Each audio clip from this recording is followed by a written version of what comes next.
Des premières choses qui fait partie de ma méthode de travail, c'est d'avoir envie de raconter une histoire. Et ensuite, c'est beaucoup de réflexion.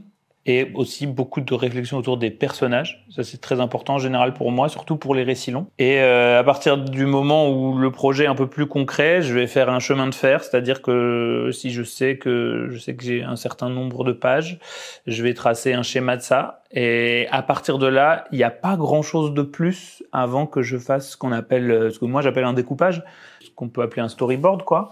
Et là, je vais mettre en place quasiment l'entièreté de la bande dessinée, quoi. J'ai certaines scènes, j'ai certains points d'accroche dans mon scénario que je dois rejoindre, mais je fais énormément confiance à mon instinct pour les rendre fluides, en fait. Et donc là, c'est le travail le plus conséquent et le plus difficile, mais aussi le plus nourrissant, quoi. Et là, je vais mettre en place les dialogues, les dessins, les cadrages. Je vais souvent comprendre des choses sur les personnages, me laisser un peu emporter. Et à partir de là, une fois que ça c'est fait, je redessine mon découpage en propre.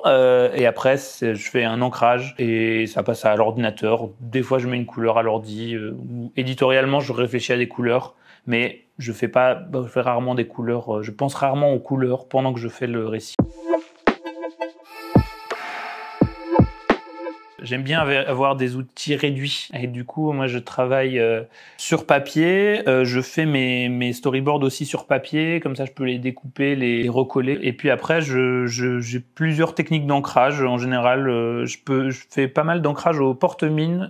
Je travaille beaucoup avec des stylos d'architecte de type Rotring. Et après, bien sûr, je repasse tout ça par ordinateur. On est tous maintenant aujourd'hui, en tant qu'auteuriste, obligés de maîtriser un petit peu la case ordinateur. Parce que on travaille tous en digital, au final on donne des choses digitales à nos éditeurs, etc.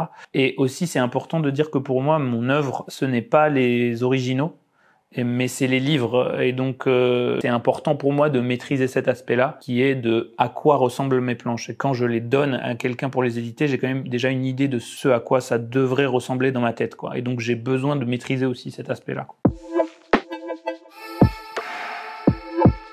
Moi, je conseille de faire plein de petites choses parce qu'il y a beaucoup de gens qui viennent avec une idée de j'ai une espèce de truc titanesque que je dois pondre, le monde doit savoir, et je suis là genre certes, néanmoins, c'est beaucoup trop de pression.